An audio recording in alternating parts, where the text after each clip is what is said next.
दातृत्वाचे ज्वलंत उदाहरण मुन्नादादा इंगळे यांच्याकडून शहीद पराग इंगळे यांच्या स्मरणार्थ स्कूल बॅग वाटप. दातृत्व म्हणजे केवळ मदत नव्हे, तर समाजासाठी जिव्हाळ्याने केलेली जबाबदारी यांचे ज्वलंत उदाहरण म्हणजे मालेगाव तालुक्यातील लखाने येथील सामाजिक कार्यकर्ते मुन्नादादा इंगळे.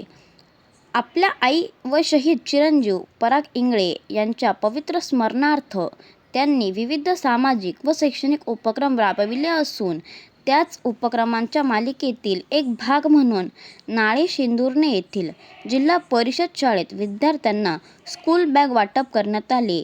या उपक्रमाअंतर्गत शालेय विद्यार्थ्यांना नवीन स्कूल बॅग देण्यात आली. शिक्षणाच्या प्रवाहात कोणतीही अडथळा येऊ नये, विद्यार्थ्यांच्या चेहऱ्यावर आनंद आणि आत्मविश्वास दिसावा, हा या उपक्रमाचा मुख्य उद्देश असल्याचे मुन्नादादा इंगळे यांनी यावेळी सांगितले.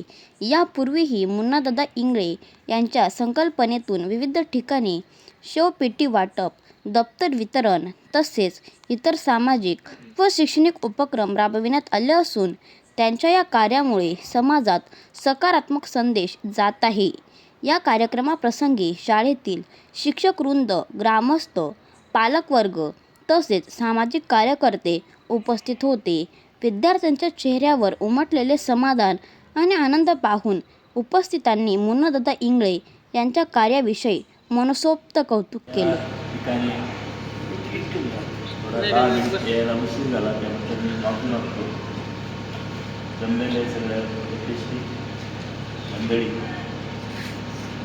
शिक्षकवृंद आणि विद्यार्थी या ठिकाणी यायचं निमित्त असं झालं, एक 3 दिवसापूर्वी सचिन भाऊ आणि मी जोडग्याला आमची आकस्मिक भेट झाली, काही चर्चा झाली आणि त्यावेळेस मी उल्लेख केला की मला चेंदुर्णीला गणेश भाऊंकडे यायचंच आहे आणि त्या कार्यक्रमाला तुम्ही आवर्जून उपस्थित राहा. परंतु गावचा नेता कसा असावा त्याचं उत्कृष्ट उदाहरण सचिन भाऊंकडून मला मिळालं आणि त्यांनी मला सांगितलं, नाही दादा, माझ्या शाळेवर तुम्ही आलं पाहिजे आणि जी काही भेट गणेश भाऊंकडे देणार ती माझ्या शाळेत तुम्ही दिलीच पाहिजे, अगदी हक्काने, प्रेमाने आणि हक्काने. आणि मी ते नाकारूच शकलो नाही आणि त्या निमित्ताने आज या ठिकाणी येणं झालं. आता थोडासा संवाद मी विद्यार्थी बांधवांशी करतो. हा माझा मुलगा आहे पराग इंगळे. हा 8वीला NCCत होता. त्यावेळेस त्याला आर्मीचे ते ट्रेनिंग असतं, गोळीबार फायरिंग करायचं, तर त्याच्या इथे कपाळाला गोळी लागली आणि तो तिथे शहीद झाला. आणि मग त्याच्या आठवणीच्या निमित्ताने आपण काहीतरी केलं पाहिजे या उद्देशाने आम्ही हा उपक्रम चालू केलेला आहे. परागचं असं म्हणणं होतं की जसं माझ्या वडिलांनी व्यवसाय केला तसाच व्यवसाय मी पण करेल आणि जे काही माझं उत्पन्न राहील ते मी जगाला नंतर अर्पण करेल, वाटून देईल, ही त्याची इच्छा होती. आणि त्या इच्छेखातर आम्ही फुल ना फुलाची पाकळी म्हणून थोड्याफार प्रमाणात हे उपक्रम विविध ठिकाणी राबवत असतो. आता ही बॅग आहे, अतिशय उत्कृष्ट बॅग आम्ही तयार करून घेतलेली आहे. याच्या निमित्त, जयंतीच्या निमित्ताने ती तुम्हाला आता देतीलच शिक्षक. आपल्यावरती माझं भाषण चाललं की आपण सर्वांना वाचू. आता बोलायला सांगितलं तर एक छोटीशी गोष्ट तुम्हाला मी सांगतो. जसं तुम्ही ज्ञान प्राप्त करता, या ज्ञानाचा पुढे जाऊन तुमच्या व्यक्तिगत जीवनात, कुटुंबासाठी तसं समाजासाठी त्याचा उपयोग होणार आहे. कालचे सरपंच, कालचे विद्यार्थी आज सरपंच झाले. कालचे अनेक विद्यार्थी तुमच्या गावात शिकून डॉक्टर, इंजिनियर, शिक्षक चांगल्या पदावर गेले असतील, चांगल्या नोकरीला लागले असतील, समाजाची सेवा करत असतील. तसं उद्याचं भविष्य तुम्ही आहात.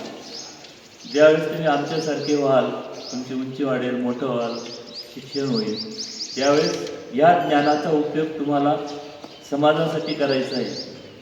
एक छोटीशी गोष्ट तुम्हाला सांगतो. एकदा काय झालं, 4 विद्यार्थी होते. त्यांना गुरुनी शिकवलं की जर कधी हाडांचा सापळा असला तर तो जुळवायचा कसा. एका शिष्याला त्यांनी तो हाडांचा सापळा जुळवायला शिकवलं.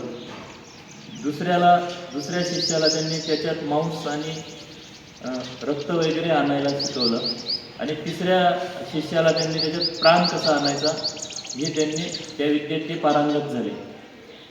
आणि मग गुरूंनी त्यांची परीक्षा घ्यायची ठरवली की चला आता मी जे तुम्हाला ज्ञान शिकवलं याचा तुम्ही उपयोग कसा करून घेता. मग ते चौघं गेले, असं प्रवासाला निघाले.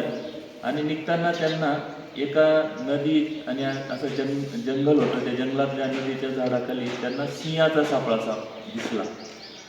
मग त्यांनी ते हाड जुळवले. त्यांनी पहिल्या ज्या शिष्याला येत होतं की तुटलेले हाडं जुळवून तो सापळा तयार करायचा, तो त्यांनी केला. दुसऱ्या शिष्याने त्याच्यात मांस आणि त्याला वरची कातडी वगैरे ते सगळं तयार केलं. मग त्यांना तो दिसला की हा प्राणी सिंह आहे असं त्यांच्या लक्षात आलं. आणि मग तिसऱ्याने काय केलं की आता मी याच्यात प्राण आणतो. आता मला तुम्ही सांगा मित्र हो, ज्यावेळेस त्या सिंहामध्ये प्राण येतील मग तो काय करेल.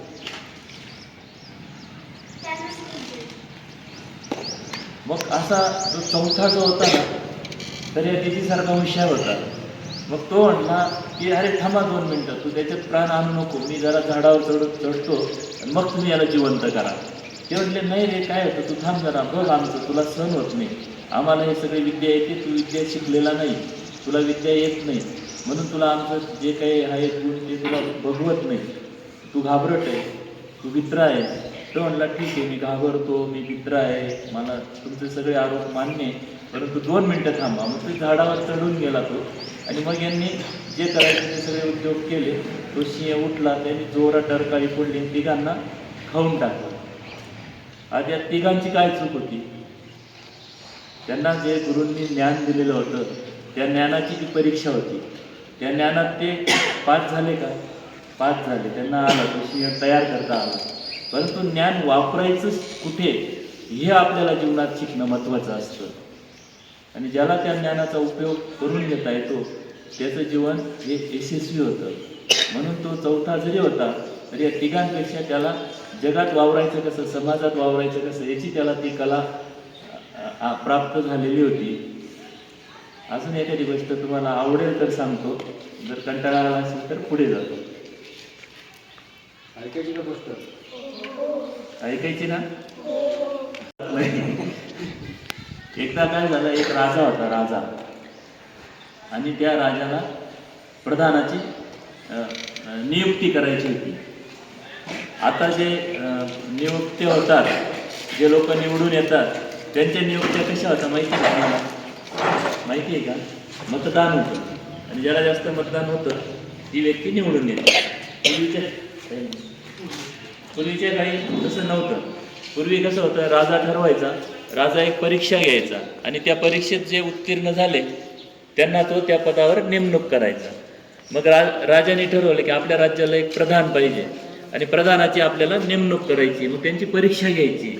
मग त्यांनी सांगितलं की मग तो काय परीक्षा घ्यायची याच्यासाठी त्यांनी अनेक विद्यार्थी आले तिथे. त्याच्यातले 3 जण पास झाले, सिलेक्ट झाले 3 जण. आणि मग त्या 3 जणांना वाटलं की आपल्या तिघातच आता कोणीतरी एक जण प्रधान होणार. राजाने काय सांगितलं की उद्या सकाळी आपण ही परीक्षा सगळ्या जनतेसमोर घेऊ ती परीक्षा, आणि त्याच्यात जो उत्तीर्ण होईल त्याला आपण या राज्याचं काय करू, प्रधान करायचं. आणि राजाने सांगितलं की आपल्याला तर उद्या प्रधानाची नेमणूक करायची. अनेकांनी परीक्षा दिली, त्याच्यात 3 जण उत्तीर्ण झाले, तिघांमधला 1 जण निवडायचा होता. त्याची दुसऱ्या दिवशी सगळ्या आम जनतेसमोर त्याची परीक्षा घेऊन जो ती परीक्षा उत्तीर्ण झाला त्याला प्रधानाची नेमणूक करायची होती. मग यांना उत्सुकता झाली की उद्या राजा काय परीक्षा घेईल. आपल्याला कसं राहतं परीक्षेला जाण्याच्या आधी की आज कोणते प्रश्न येतील, आज बालभारतीमध्ये काय विचारतील, भूगोलाचा कोणत्या प्रदेशावर माहिती विचारतील, नाही का. आपल्याला परीक्षेत जाईपर्यंत आपल्या मनात एक उत्सुकता असते की कोणते प्रश्न विचारले जातील. त्या तिघांना रात्री उत्सुकता होती आणि मग त्याच्यात त्यांचे प्रश्नपत्रिका लीक झाली. म्हणजे प्रश्नपत्रिका फुटली त्यांची, उद्या काय प्रश्न विचारणार राहायचा हे त्या तिघांना आज सायंकाळी लक्षात आलं. मग त्यांना राजा काय परीक्षा घेणार होता, तिघांना एका खोलीत कोंडणार होता आणि त्या खोलीच्या दरवाजाला तो कुलूप लावणार होता आणि ते कुलूप जो आधी उघडेल, ते कुलूप जो उघडून देईल आणि बाहेर येईल त्याला प्रदान करायचे, असं ते प्रश्न तर त्यांचा फुटला तो. मग यांनी काय केलं, बाजारात गेलं, बाजारातनं मग वेगवेगळे पुस्तकं विकत घेतले, खूप पुस्तकं घेतली. की कुलूप उघडायचं कसं, तर ते कुलूप कसं होतं, असं चावीचं कुलूप नव्हतं, राजाने असं ते गणिताचं कोडं ठेवलेलं होतं आणि हे गणिताचं कोडं त्याच्यावरचे आकडे जो मॅच करेल तो हे कुलूप उघडेल. तर त्यांनी पुस्तकं आणले वेगवेगळे आणि रात्रभर वाचत बसले, जागेच राहिले. त्याच्यातला एक जण काय होता, सचिन भाऊसारखा, तो झोपून गेला. तो म्हटला उद्या बघू, उद्या काय एवढं जास्त टेन्शन घ्यायचं नाही, ऐन वेळेस बघू काय करायचं ते करायचं.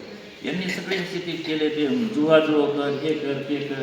आणि सकाळी जेव्हा टाईम झाला 8 वाजता परीक्षा घ्यायची, दिवस उगला आणि मग तो जो होता एक ज्याने अभ्यास केलेला नव्हता तो आला, त्या कुलपाला हात लावला, ते उघडच होतं, ते लावलेलं नव्हतं. मग त्या परीक्षेत कोण पास झालं, ज्यांनी खूप अभ्यास केला ते पास झाले, का ज्यांनी अभ्यास न करता आपलं फक्त याचा वापर केला, डोक्याचा वापर केला, बुद्धीचा वापर केला ते पास झाले. कोण पास झालं, ज्यांनी बुद्धीचा वापर केला त्याने हात लावला, कुलूप उघडच ठेवलं होतं राजाने आणि मध्ये अभ्यासच करत बसले. मग त्याला प्रदान केलं, घोषित केलं, त्याचं नियुक्ती झाली. ते सगळेजण तिथे गादीवर बसायला आले आणि यांना ते आता उचला, तुमचा अभ्यास झाला, जावेल तुम्ही. म्हणजे जीवनात वाटचाल करताना आपल्याला जरी गुरूंनी काही विद्या शिकवली असली तरी आपल्या स्वतःच्या बुद्धीचा वापर करूनच आपल्या जीवनाचे पुढे सोडवता येतात आणि पुढे जाता येतात. एवढं बोलून मी माझे 2-4 जोडग्याला दादांची माझी एक भेट झाली आणि दादांनी मला सांगितले की मी शेंदुर्णे या गावाला गणेश भाऊ शिंदे यांच्यामार्फत असा उपक्रम घेतो आहे. तर माझी पण मनात इच्छा झाली की आपल्या पण शाळेच्या विद्यार्थ्यांना काहीतरी मिळायला पाहिजे बा दादांच्या माध्यमातून. म्हणून दादांना मी विनंती केली आणि दादांनी एका शब्दात होकार दिला की तुमच्या विद्यार्थ्यांना पण मी शाळेसाठी जागा वाटप करतो. दादांनी एवढं असं उदाहरण दाखवलं, त्याबद्दल आमच्या गावाच्या वतीनं, जिल्हा परिषद शाळेच्या वतीने दादांचे खूप खूप आभार व्यक्त करतो. बॅगांचं वाटप होणार आहे. तर चिरंजीव पराग दादा यांच्या आपण सर्वांनी 2 मिनिटं करून मौन धरायचं आहे, मौन पाळायचं.